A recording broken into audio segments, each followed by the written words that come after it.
Good afternoon. Today is Monday, the 13th of November, 2023, just after 1 o'clock. Welcome to UK Column News. I'm your host, Brian Gerrish. I'm delighted to be joined today by Alex Thomson, bringing us Eastern Approaches from the Netherlands, and also Mark Anderson, who will be joining us from the United States. I'll just say as a start to this news that, my goodness, emotions are very high in this country. And of course, the weekend, a lot of people are focused on London to see what was happening. We've just picked out part of that to comment on, and we've got 3 little video clips to open here, just to have a little look into what was happening around what we might loosely call veterans and what they were doing. Let's have a look at the first clip. Who are these people? Let's just think about what we're seeing here.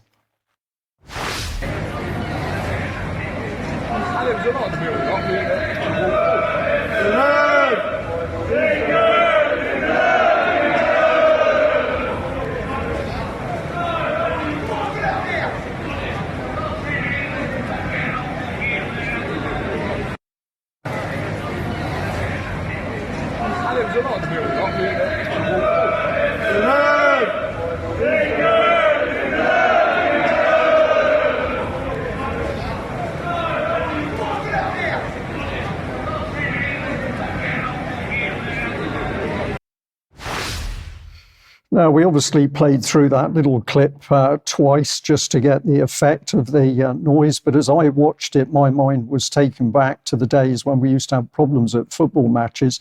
I'm not sure who these men are. Are they veterans? Are they not? What was their intent? But just for you, very quickly, Alex, as a quick comment, what was your feeling about what was happening there? Well, of course, I've been out of the country for 15 years, but I too am put in mind of the 80s, very early 90s. You know, the cries of England like that, due to social change and fiddling with people's heads, have just really declined to a fraction of what they were. There's a sense there of recreating an atmosphere of a generation ago. I'm not accusing the men in the picture of anything, but it's something you don't see anymore. Okay, thank you for that. My final comment on that, of course, is without being there and speaking to some of those people individually, it's difficult to get a feel, but we're just throwing that over to our audience now. Perhaps those sorts of men get accused of things that they're not actually guilty of. Certainly some of the established media tried to say that there was violence at one particular incident against the police, which turned out not to be true. Let's have a look at the clip here.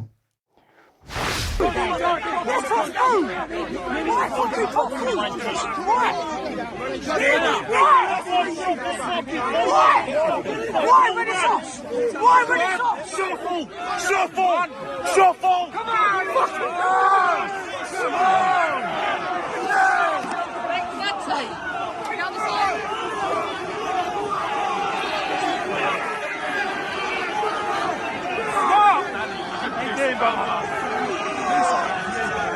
It's gonna. There's no reason. It's done. There is none at all. None at all.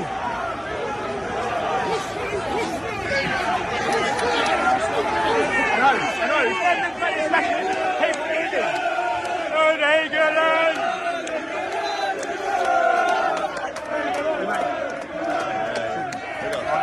stay back over there.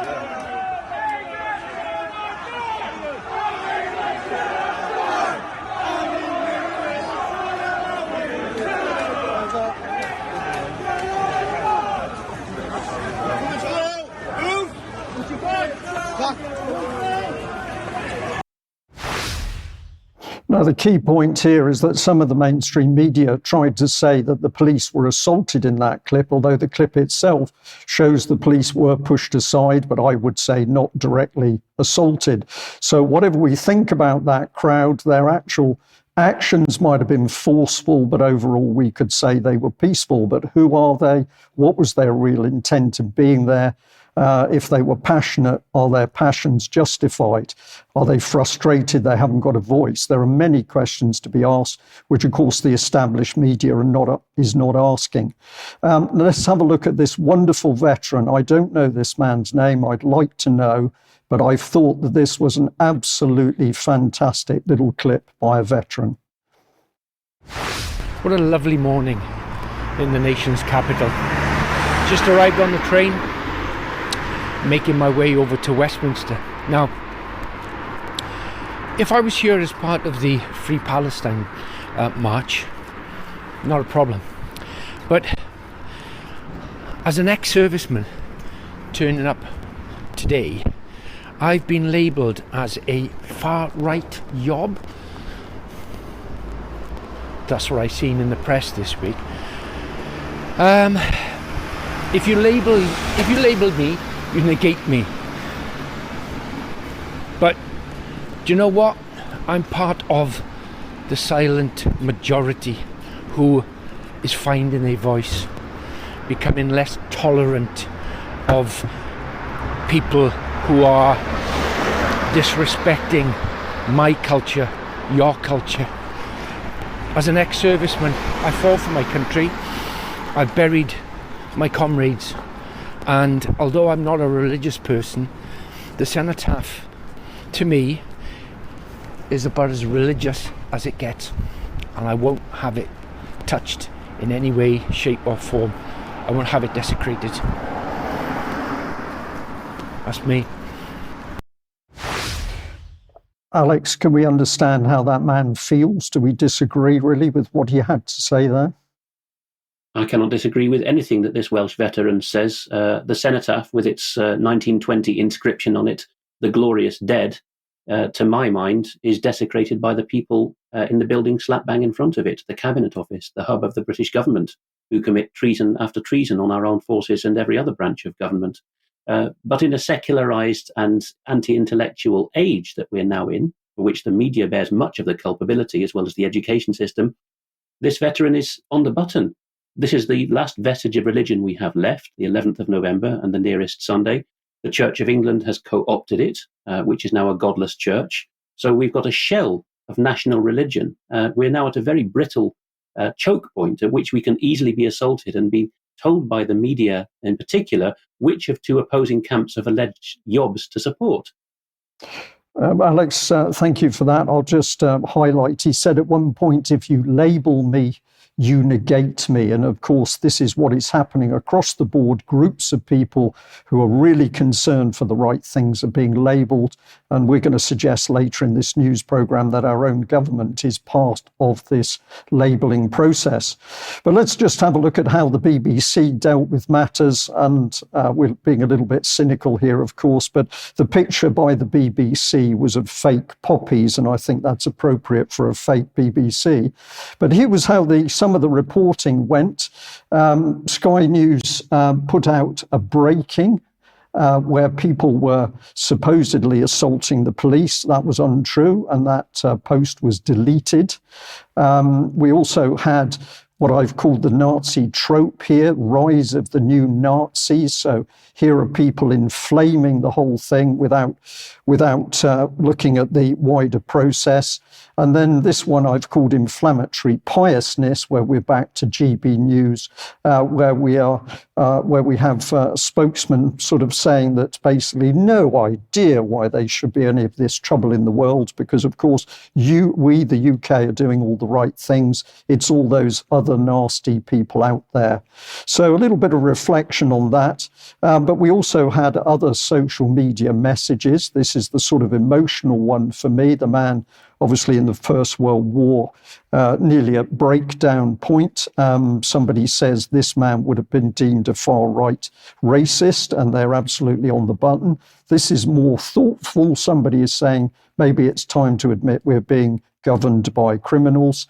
And this one here I'm calling uniform, because what it's really saying is we're right, support our poppies, support our war heroes, but if you're not wearing a poppy, you're not really doing the job. So lots to think about. Now, I tried to go in a different direction over the weekend for the UK column. So I put out a particular tweet. Our viewers will notice that I used the same video clip that I used on Friday. But I said, we remember our own and we remember all those who've died and are dying in conflicts around the world.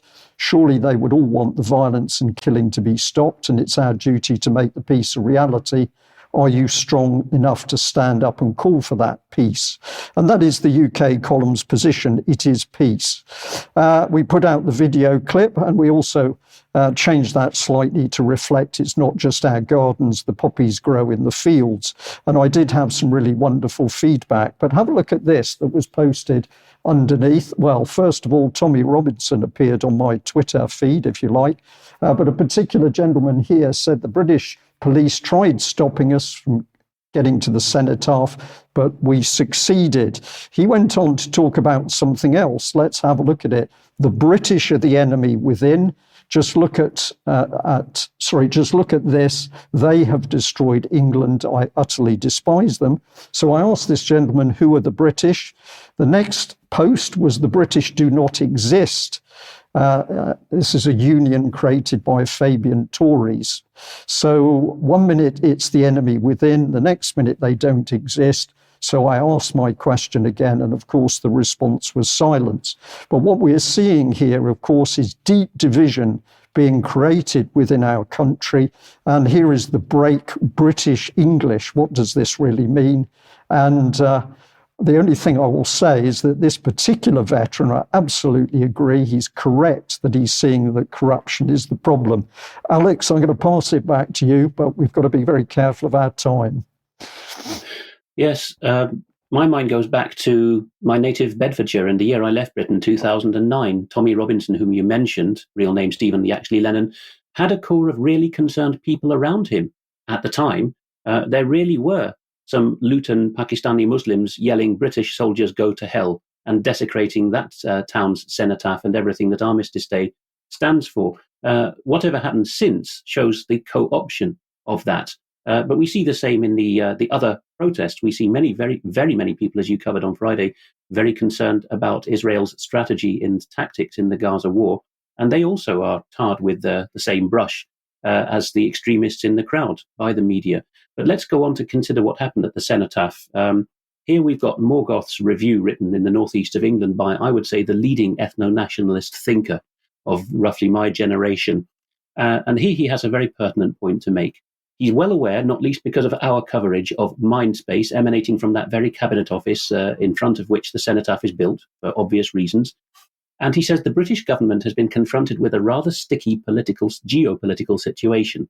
The people who care the most, and of course in the age of caring the most, shouting the loudest, getting the most attention, that's what he's getting on about, the people who care the most about Middle Eastern politics disagree with the geopolitical stance of the government. Well, I would say the lobbyists who control the Cabinet Office, the Ministry of Defence, etc. The left and the Islamic community have taken to the streets in opposition to Israel's highly questionable so-called war in Gaza. He says the situation for the government is uncomfortable. They supported what seemed increasingly like severe human rights abuses and perhaps even genocide, but without any vocal base of support. Now we get to the mind twist, Brian. Let's see what he goes on to say. You could be forgiven, says Morgoth, for thinking that common sense and the British government's usual scant regard for free speech would result in the pro-Palestine march on Saturday simply being banned, yet the government allowed it to proceed, which is to say they are creating a situation wherein, the thing you opened with, Brian, the patriotic counter-protest is guaranteed. They come as if called, as the Dutch idiom would say. I spent much of the last week, says Morgoth, pondering how amazingly convenient this was for the staunchly pro-Israel Conservative Party. Was this an operation? At the same time, the replies to my sceptical utterances on social media were full of such sentiments as, at the end of the day, we just can't be excreted on forever without even protesting about it. That is a fair point. But here's the rub of it from Morgoth. The question fundamentally is whether patriotic British sentiment is being manipulated purposefully, or whether such casual disrespect and indifference to our hallowed days of remembrance is merely part and parcel of living in a vibrant and enriching multicultural society. Of course, as an ethno-nationalist, Morgoth is having a perhaps justified dig at these pious slogans. Yet, he adds, we know that the government engages in nudging and cajoling and behavioural modification, with which he began this piece, to achieve desired outcomes. We live, concludes Morgoth, in a sort of unreality, within a paradigm wherein it is almost impossible to know whether an event or crisis is organic and authentic, or entirely fabricated and manufactured. And he compares the reality of life now with the Truman Show, I'll hand it over to Mark for a brief comment before I go on with my next segment, because I see that he was wanting to come in with thoughts on the Welsh veteran. I was reminded of a book by Peter Hitchens called The Abolition of Britain. And I was digging through my files and I found a review I wrote for it in an Indiana daily paper back when I was in the conventional press. And I think while I didn't agree with all of Peter Hitchens' points, I think we're seeing some of the main points come true here. It's as if Britain itself is being abolished. Yes, and again, the time frame for that is about 2009, the time I left GCHQ, and the time that the EDL was set up on perhaps valid concerns. We see a lot of things going back to that time, and of course, it was the time of the changeover from an allegedly socialist government to an allegedly conservative government, about which more anon, because Mr. Cameron features later, who was Prime Minister from 2010 onwards. Well, a very important article indeed, which has gone up on our website, is going to be the feature of the next segment. And I urge our viewers to break the habit, perhaps, of just viewing and really pore over this article, print it out or read it on a device calmly, have it read out to you by somebody or by a computer, and really digest it. He's asking in the Constitution section of our website, which is a unique strength of UK Column, I would say, he's asking regarding war powers, because the next stage is committing troops to Israel, of course. Is the United Kingdom a military dictatorship, or is it a legal limited monarchy? That's not Phil's own phrase. That is straight from the Claim of Rights 1689, the Scottish version of the Bill of Rights, which pointed out that we were a legal limited monarchy, and the last time we had a revolution, it's because the Crown didn't respect it. We'll go to the conclusion of this packed article for the nub of it, which is that a librarian in the House of Commons, and we've covered it many times in the past that the House of Commons Library briefs members of Parliament in untoward ways. The advice given by this librarian, Claire Mills, which is that Parliament has no power in the Constitution over whether to commit troops or withhold that commitment, is disinformation. The impact of this misadvice cannot be overstated in light of the colossal budget of the Ministry of Defence, not in the same league as the Pentagon's, as we got Mark on today, but still a huge amount of money. Phil, having reviewed the evidence from the Constitution in the article, says it is clear, contrary to the House of Commons librarian's briefing, that the Crown's or the government's sole war power prerogative in our day is that it has an obligation to A, repel an invasion of, or B, quell an insurrection within the kingdom or its dominions and territories, not Iraq or Ukraine or Israel. Classically, says Ridley, these twin duties are referred to as the defence of the realm and keeping the king's peace, respectively, and they correspond with the mention in US oaths of office of constitutional enemies, foreign and domestic. The British Constitution then requires that the Crown, His Majesty's government, must refer back to Parliament for its consent if any operations go beyond what is strictly necessary once peace for the British people, not the people of Gaza or Israel, has been restored. In the meat of the piece, further towards the top, we see the historical grievance regarding James VII and II. The quotation at the top there is from the Claim of Rights, saying that James and his government, because of the lack of parliamentary involvement in war, had, and indeed at peace at home, had altered Britain from a legal limited monarchy to an arbitrary despotic power. And when William III came to address that and kick James out and become the new king on invitation of the Lords, he said in his declaration of reason, his rationale for coming over, that James, if left in power, might be in a capacity to maintain and execute his government's wicked designs by the assistance of the army and thereby to enslave the nation. Philip Ridley says that this is no hypothetical risk because of the 77th Brigade shenanigans that we've seen, where a scandal is created. Spying on members of Parliament leads to a situation where their foibles are elucidated in public. And then along comes the same man, Elwood, who was then chairing the Defence Committee, saying what we need is military government in response. So here's the real key point here.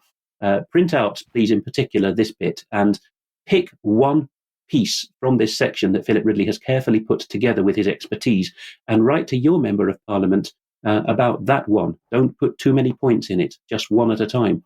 He says that, for example, we could go back to a yearly Armed Forces Act so that Parliament, not just once every 5 years, but once every year, as it constitutionally and historically did, scrutinises what the 46 billion pounds of our military budget, a sixth of our income tax, is going on. He says Parliament could legislate or rather make better use of its defence committee. It could have subcommittees looking at nefarious areas of warfare rather than just one big blob in the defence committee itself. He says that Parliament should be asking about robotics and artificial intelligence and space weapons. Now, with China and Israel getting in on the act, we are in the age of space weapons, let alone the US Space Force, which is very secretive about what it does. But Britain's in there too. Phil says, crucially, that only Parliament, forget what their librarians tell you, which is proven wrong in this article, only Parliament can carry out this scrutiny, because it's by statute, which is Parliament's domain, that we have classification of state secrets. Parliament can overrule a classification, set it aside, quote things in Parliament with the Speaker's permission without being tried for giving away state secrets. And he points out that 77th Brigade's role was exposed largely by UK column, and that this may have led to Tobias Ellwood resigning from that role on the committee. So plenty of detail there that needs to be got out. And I just implore people to select one of those points and ask their member of Parliament, why aren't you doing this? And don't be satisfied with a fob off. As we often say, go to the constituency chairman or chairwoman of their party that put them in the post if they tell you to get lost or don't reply, and say, I am not satisfied with this failure to engage with the electorate. Alex, thank you very much. Did you have one further? I think you had one further slide to cover. Yes, this is quite important too. Nobody will confirm nor deny, says Phil Ridley, whether Ellwood was in active service with the army when he was chairing the Parliament Defence Committee. And this reminds us of Mike Robinson's opinion piece. I think it's still on the homepage under Editor's Choice. Members of Parliament are not entitled to a private public life. This is another of the things that we'll be told, go away. What our defence ministers and members of Parliament do behind your back is none of your concern in foreign combinations. Read Phil Ridley's article. There's enough historical precedent to show that up for the bunk that it is. Okay, Alex, thank you very much for that. Well, I'll just say that UK Column News today is encouraging people to think that groups within society are being played. Let's go back to the UK Columns Report 2015 and have a look at what we were talking about. So in those days, we were allowed to quote Russia Today. It came from Russia Today, but the information was correct. The headline was Degrade, Deceive, Discredit, Psychologists Condemned for Aiding GCHQ manipulation techniques. Struggling over that one, apologies. And this was the depth of it. We had a psychologist, Mandeep Dharmi. Psychologists work for GCHQ Deception Unit inflames debate amongst the peers. And a little bit of information on it is that what was this all about? Well, the words tell us discredit, promote distrust, dissuade, deceive, disrupt, delay, deny, denigrate, degrade and deter. So these are not terms to bring people together. These are terms to split people. Which initially we were told this was techniques to be used on our potential enemies or enemies. But of course, what then became apparent is the very same techniques were going to be used on domestic groups that the government didn't like. So UK Column warning people that this was going to happen back in 2015. And GCHQ apparently said the agency is aware of the responsibility comes with the nature of its work. And in addition to the legal accountability, we also take ethical considerations surrounding our mission seriously. Alex, I'm just going to give you 10 seconds, but when I read that paragraph now, I want to cringe and I want to laugh because I can't take this statement seriously. Thousands of people working at GCHQ in my day in the 2000s did take it seriously. Not all of them were naive, but I wasn't aware then of the deceit that goes on at the level of legal advice and the parliamentary and cabinet office hobnobbing that goes on there. In particular, I think of one jumped up lad of my age wanting promotion who, when all this stuff was happening in the mid-2000s, called it shaping the environment, admitted that it wasn't intelligence, knew that it had no statutory footing at all, and said it's illegal, but we're going to do it because it's exciting and it will probably be retrospectively legalized. Okay, thank you for that. Well, if we put a bit of meat on the bones in our reports back in 2015, this is some of the stuff we covered. So here's GCHQ, the art of deception.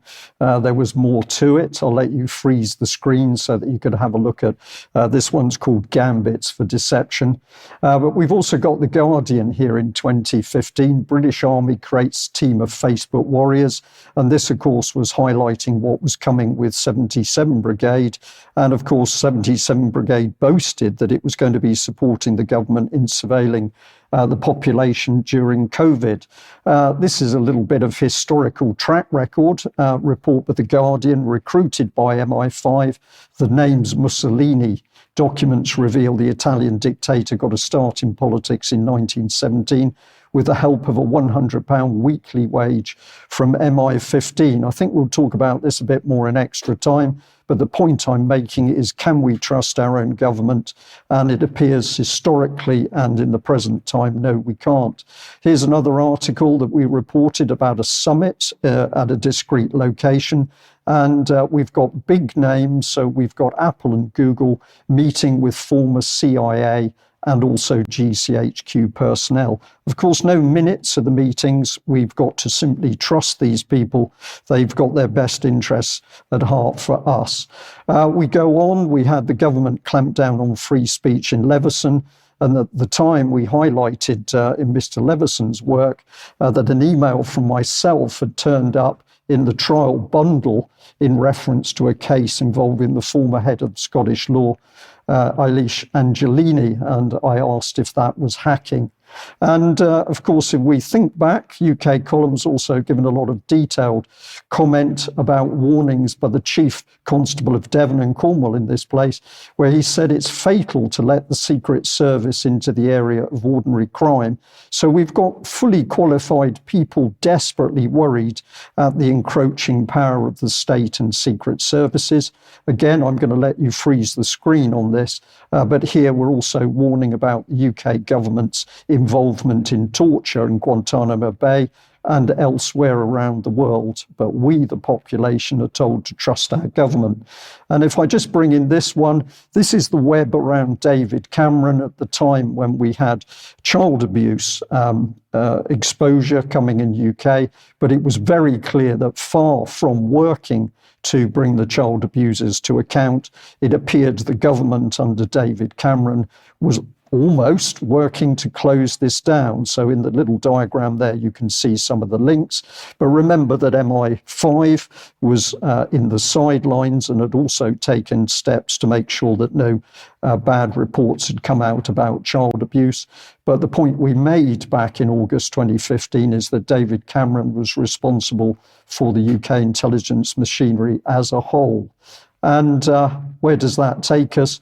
We warned very clearly with a cartoon, of course, who the domestic terrorists were. But look at what we said. The media would be gagged. There would be secret courts. The NHS would be wrecked. The military would be betrayed. The paedophiles would be protected. The police threatened. Genocide overseas and banking fraud. And the key issue with Mr. Pickles on the right was that he was claiming big society was for our benefit. And we said, no, that's not true. This is increased state control. Where does that take us to, Alex? This morning, there's been a bit of a bust-up, in fact, overnight, in the front benches of the British government. Out as Home Secretary has gone Suella Braverman, apparently because she was narky to the police over the cenotaph issue. And so a lateral move by the gentleman on the left, James Cleverly, goes from being Secretary of State for Foreign and Commonwealth and Development Affairs back to, or not back to, but over to Queen Anne's Gate, the Home Office. This leaves a bit of a gap for Foreign Secretary, including the huge development budget now, which we're very concerned about at UK Column for its what it's used at. So former Prime Minister David Cameron, rather unprecedentedly, is coming back, not as Prime Minister, but as something slightly below that, Foreign Secretary, for which, of course, because of our parliamentary conventions, he had to become a parliamentarian again. He's resigned his seat as a member of Parliament, as did previous members of Prime Ministers who left in a hurry, like Blair. They didn't want to see out their terms. So Cameron did resign, but he's now being given a baronetcy by the dint of the Prime Minister imploring the King So one wag has suggested that he will take the title of Lord Cameron of Ham. I'm not sure what his title will be, but watch this space, because our constitutional writer, Philip Ridley, will be educating our audience with some vital further points on this. Why is it that everyone who is a minister of the Crown has to be a parliamentarian? The last Foreign Secretary who wasn't an MP 40 years ago was Lord Carrington, a very questionable man.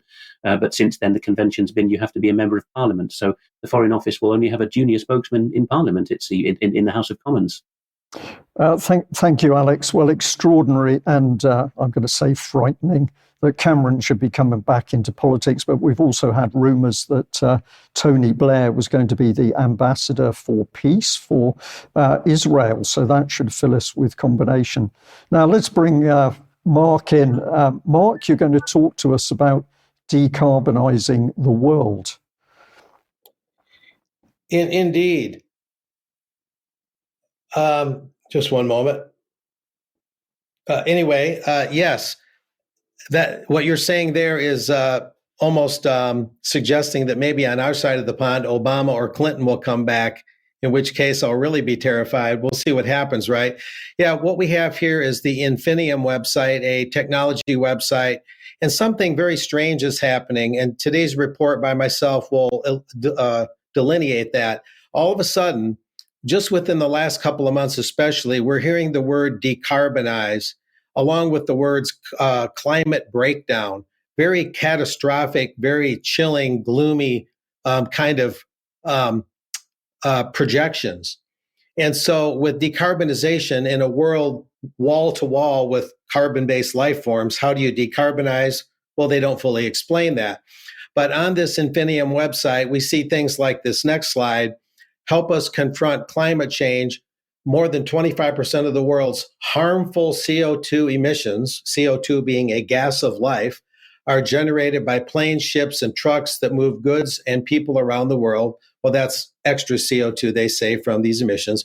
Reduce global transportation emissions, 8 billion tons of CO2, reportedly, are emitted annually into the atmosphere by global transportation. Well, that's the global free trade system and impossibly long supply chains that the globalists themselves, who protest climate change, have put together. So this is their own trade system, in a way, coming back to haunt them, you might say.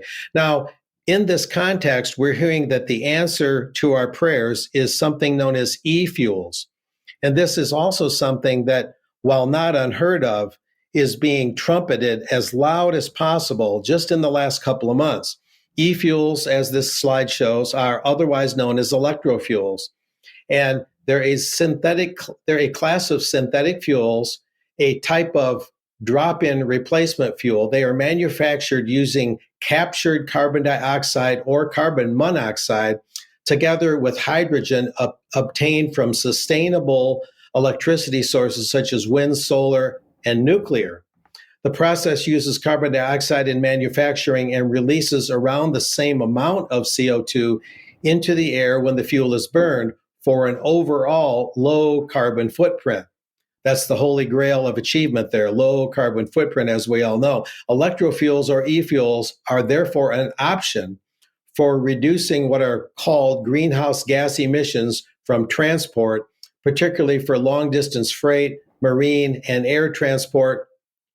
The primary targets are methanol and diesel, but also include other alcohols and carbon-containing gases such as methane and butane. Moving on from there, we see another twist in the story.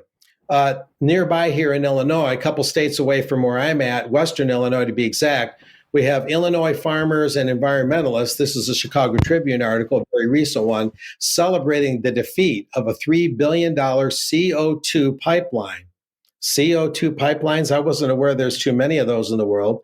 And moving on from there, to explain this just a little bit, this is the farmer shown in that Chicago Tribune photo. When Steve Hess learned about a plan to send a $3.4 billion CO2 pipeline through 5 states, and his corn and soybean fields, in Western Illinois, the 68-year-old farmer knew 2 things. He knew that he'd have to fight the project, which he viewed as a threat to his family's health, safety, and property rights, and he knew it wouldn't be easy. Initially, Hess, who owns farmland that has been in his wife's family since 1869. He farms that land, thought the odds of beating out the Navigator CO2, an Omaha, Nebraska-based company backed by the international investment giant BlackRock, were slim to none, an assessment borne out when a local lawyer warned, there's no way you can fight this.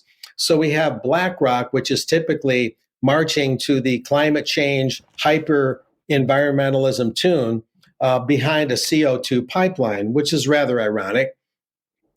But less than 2 years later, we read on, Hess and his allies, a coalition of farmers and environmentalists across the Midwest, are celebrating an October 20 announcement very recently that Navigator has abandoned that particular pipeline plan. We're going to have a party, Hess was quoted as saying, speaking by phone from his tractor. There are so many people on that team that work so hard, and we have thrown so many stones at a proverbial Goliath here. It's really gratifying that our work paid off. Now, as we read on, things become a little more surreal. And here we have proposed as a way to combat climate change by capturing planet-warming CO2 emissions at Midwestern ethanol plants. So CO2 is captured at ethanol emissions, and then transporting the CO2 via pipeline, and get this, and burying CO2 deep underground in central Illinois. The Navigator project was positioned to receive as much as $1.3 billion a year in federal tax credits under President Biden's Inflation Reduction Act.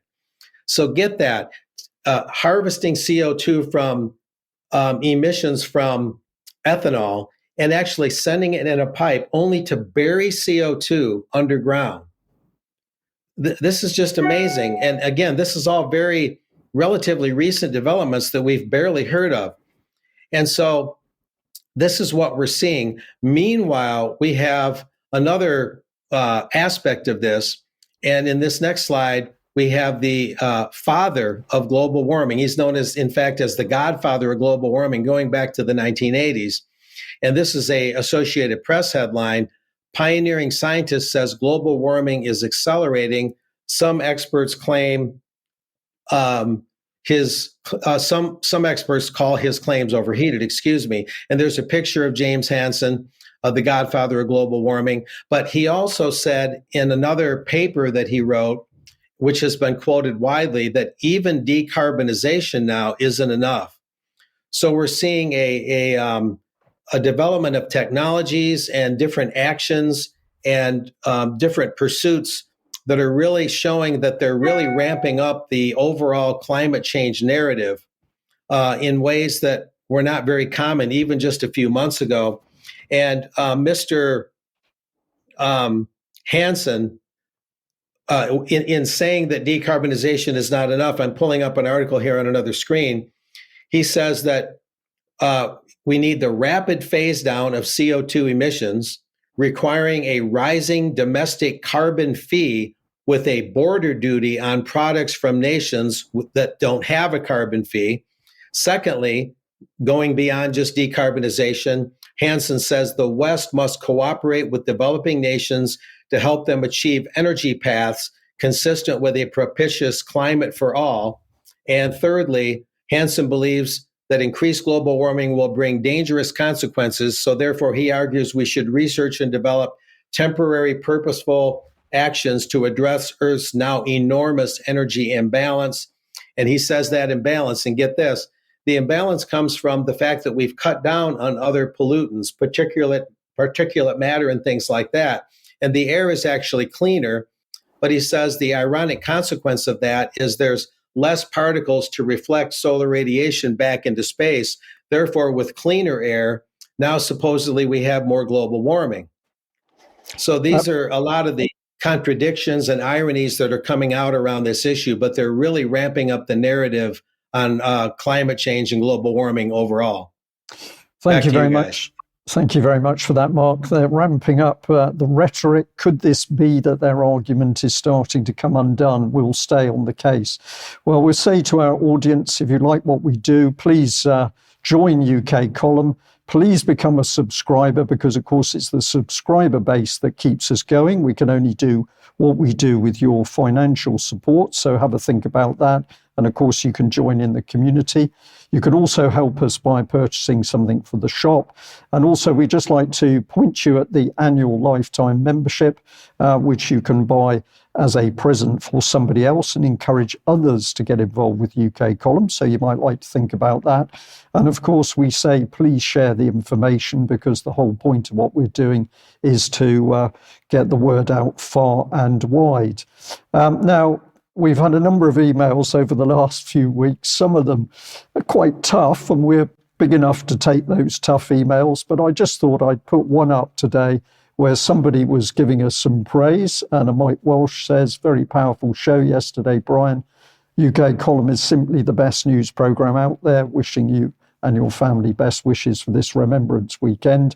Well, of course, we don't think that we get it right all the time, but I am echoing back a big thank you to all the people who are sticking with us in these rather emotional times and giving us some credit for what we're doing. So, Mike, thank you very much for that. I'd also like to remind people we've got a very good interview with Roger Meacott, the vet. This is Debbie, coming out at 1 o'clock on the 14th, so watch out for that one. And I'd also just want to say a big thank you to people who've continued to send me lovely emails in support of Sam, this lady who was trafficked and then had her children taken. And I just wanted to highlight that if you go looking at migrant families being targeted, what you see is a pattern. It is not just UK, it's happening in other places. So on screen, I've got migrant families in Sweden accusing social services of kidnapping their children. And I can overlay that within Norway, unjust social services target immigration families. And of course, why do they target the immigrant families? Because they're inherently vulnerable. Now, where does that take us? I think it takes us back to you, Alex, and Ukraine. And just on the matter of migrants being targeted, the Smirnov family, ethnic Russians from Latvia, had their children stolen in the Dutch province of Gelderland by the local privatized so-called youth care facility. And that case was taken all the way up to the European Parliament. And in the same time frame, the same victim state, Latvia, had a meeting between its embassy in London and the family court, as we reported at the time, protesting vigorously that their nationals were having their children targeted for stealing. Now, in Ukraine, things are getting very desperate on the battlefield. In a moment, we'll have some quite harrowing video clips just to pre-warn people if they want to look away. First of all, though, the New York Times has this rather striking image of a group of women aged between their 20s and their 40s being trained, all volunteers, of course, doing it in their spare time, in how to set booby traps using grenades and tripwires. Here's the New York Times' banner for it. If not me, who? With so much in the war against Russia hinging on refilling the ranks of soldiers, we see that they're scraping the bottom of the barrel with conscripts now. Efforts are underway to draw more Ukrainian women into the army. And they quote a woman of the remarkable age, really, for volunteering, of 46, Olha Bakhmatova, who says, okay, there's something wrong with you, whether man or woman, if you want to fight in the trenches. But now she says, I understand. I read that, Brian, as now that the mind control has worked on me enough, I have had my opinion flipped. And she suddenly gets it. If not me, then who? Then go and volunteer. Now, this leads to quite horrendous things going on. There's no blood or violence in the first clip, but it's just psychologically harrowing. Here we see the first confirmed footage of Russian forces in Ukraine taking a pregnant Ukrainian soldier captive. Оружие есть?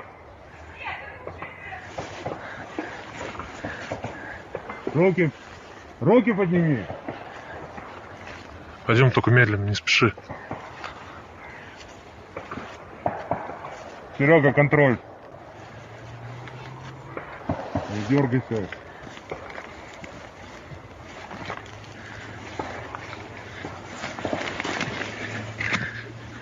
Держи, я посмотрю.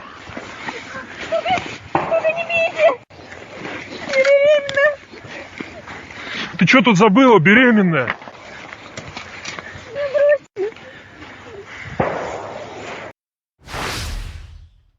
Don't hit me, I'm pregnant, I was abandoned, she squeals in abject terror. How are the men faring?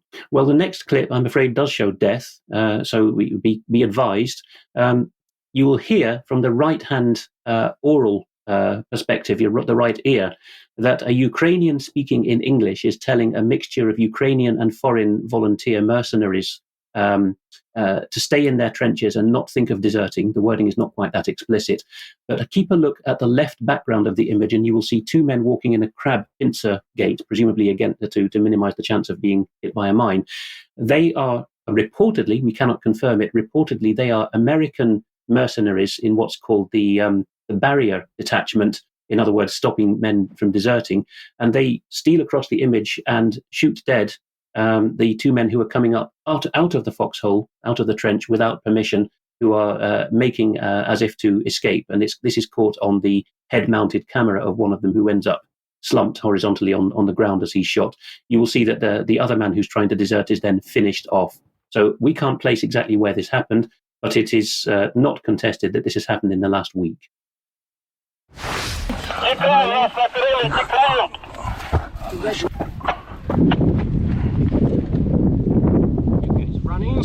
Okay, guys. Good. Whoa. Are you okay? Anybody wounded? Don't wait here, minefield. Go back to the position because there is a constant. Go. Hold back. Hold back. Stop.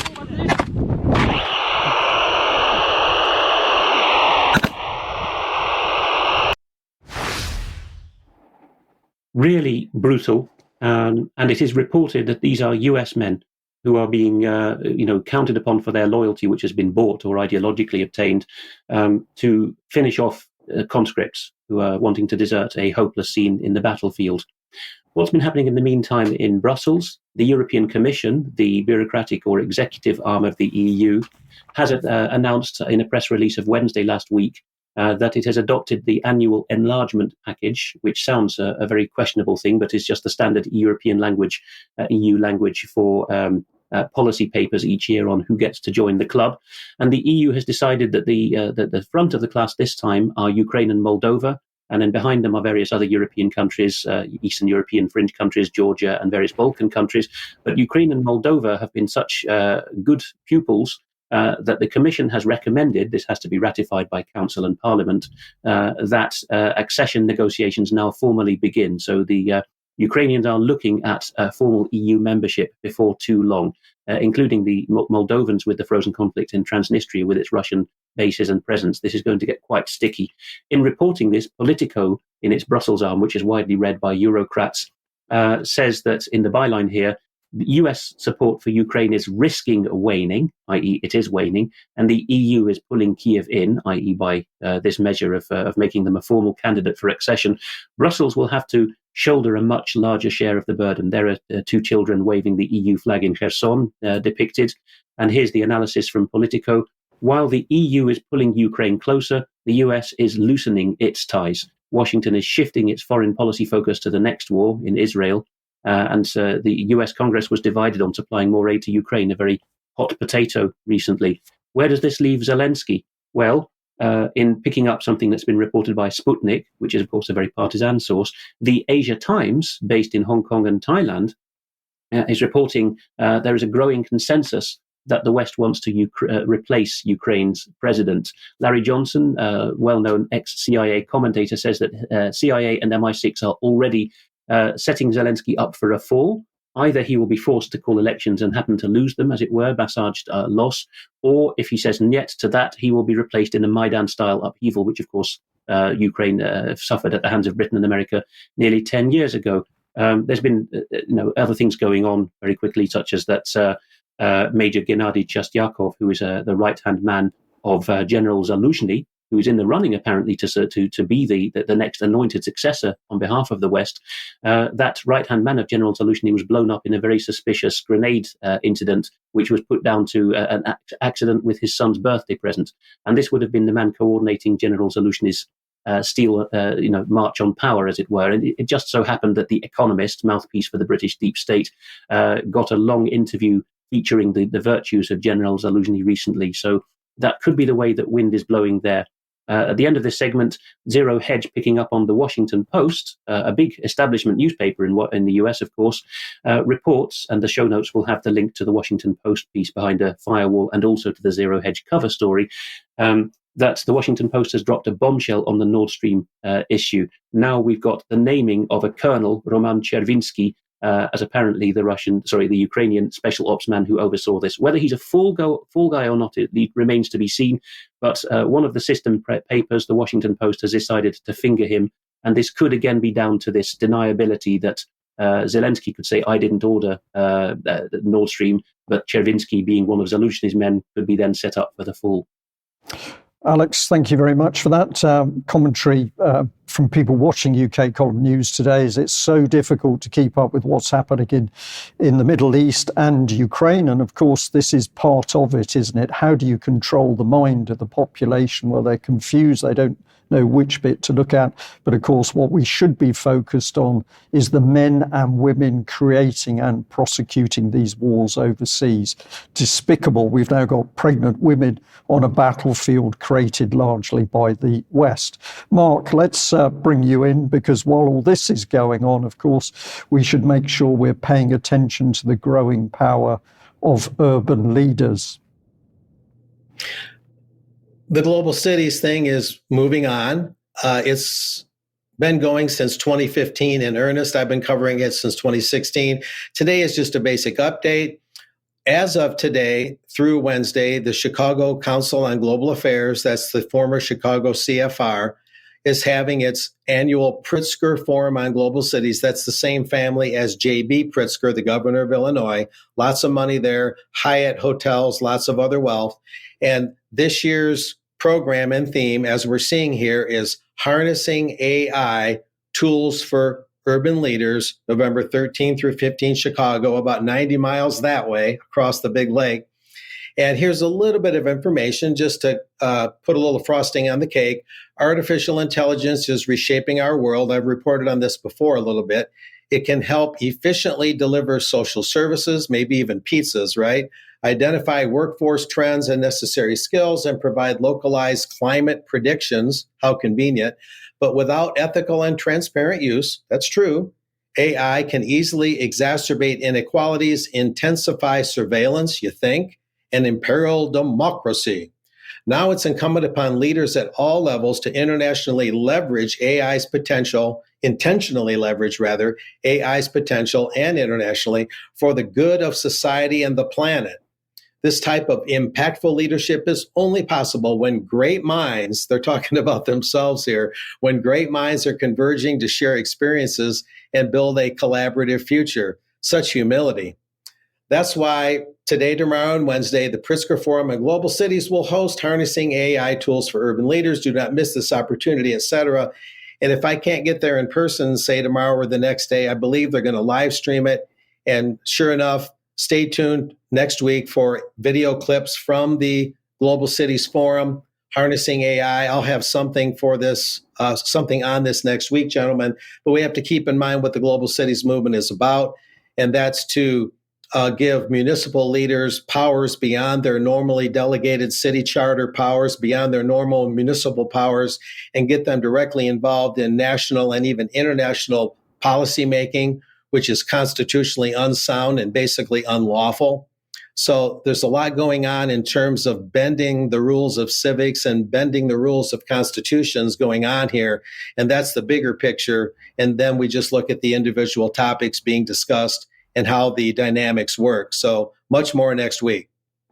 Okay, Mark, thank you very much for that. And something very much for our audience to keep their eye on this growth of the rules-based international order and the power that's now being given to the city-state over and above the sovereign nation-state. Alex, let's bring you back in, and the subject's Washington and matters around Washington.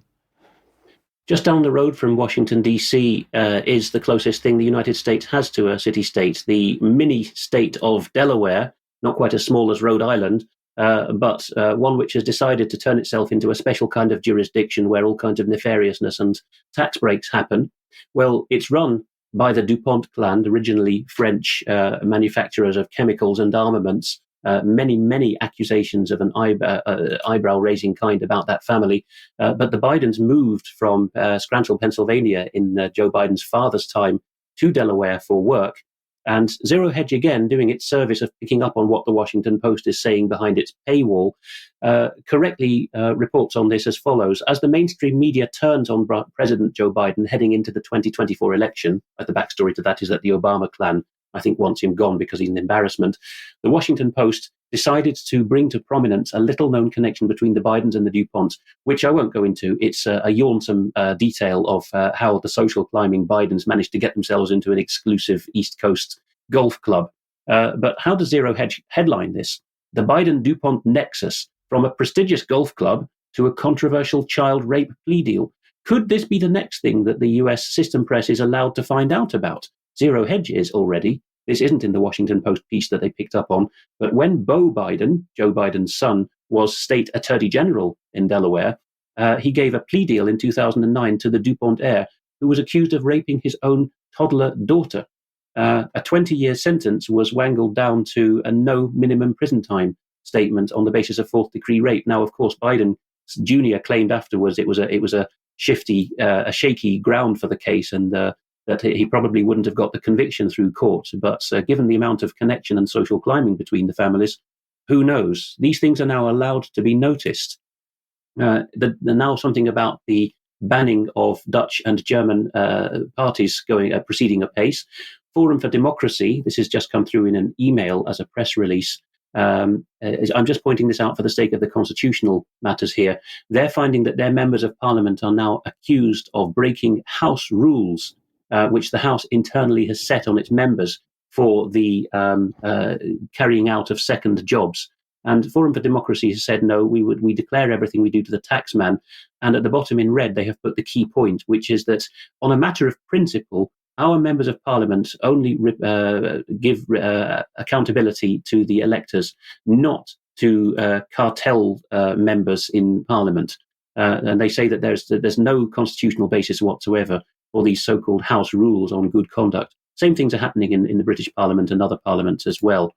Over in Germany, a second of the 16 German federal states, this time Saxony-Anhalt, has decided that its equivalent of MI5 or the FBI, the Verfassungsschutz, is going to announce, in the way that the Germans do, they call it out from the rooftops, that these people are now suspect and under surveillance.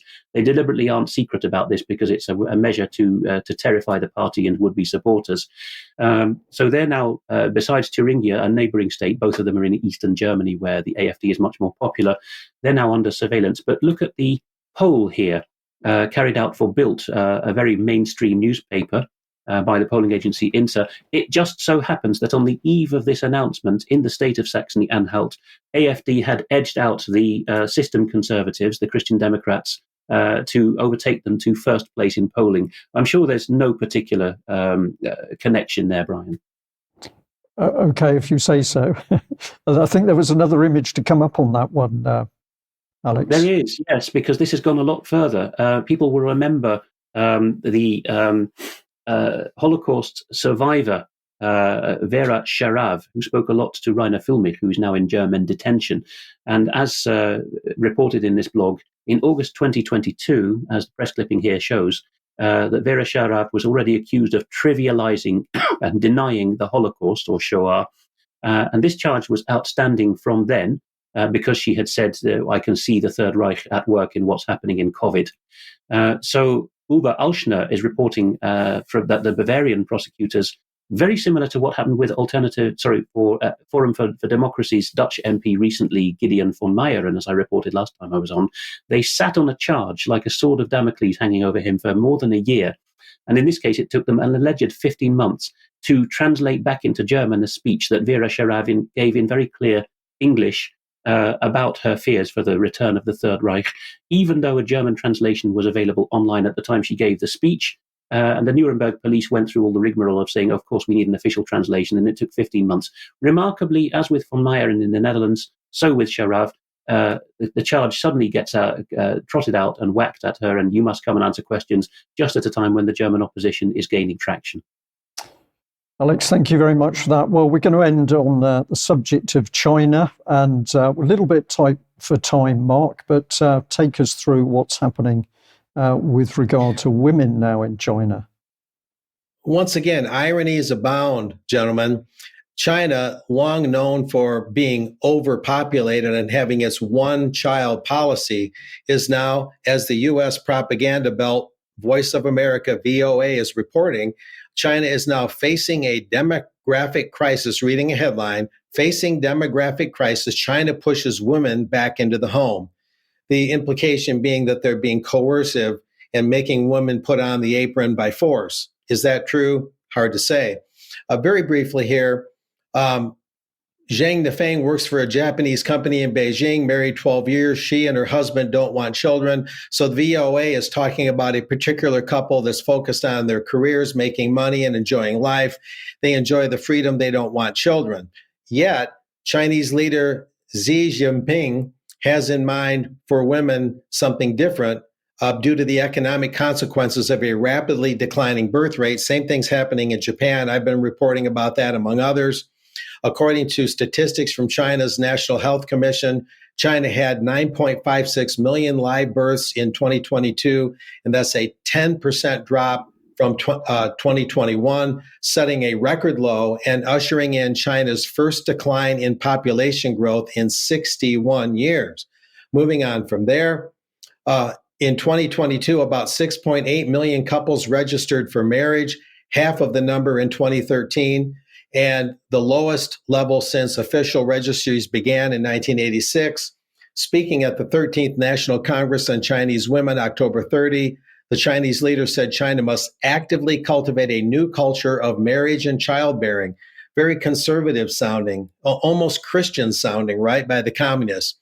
He said it's necessary to do this to strengthen guidance on young people's views on marriage, childbirth, and family. He believes that needs to be done to promote all this, et cetera, and to look at fertility support policies, improve the quality of population development. So the state is getting at least somewhat involved in wanting to increase the birth rate. And this is, as I note here, a complete reversal of China's long-held one-child policy. I'll let there be a screenshot there for those that want more data. Let's move on, though, to do a little bit of a contrast. Let's go on to the next slide. Beyond this one. Meanwhile, the U.S. population is finally growing again, we're told, but not because Americans are having more kids.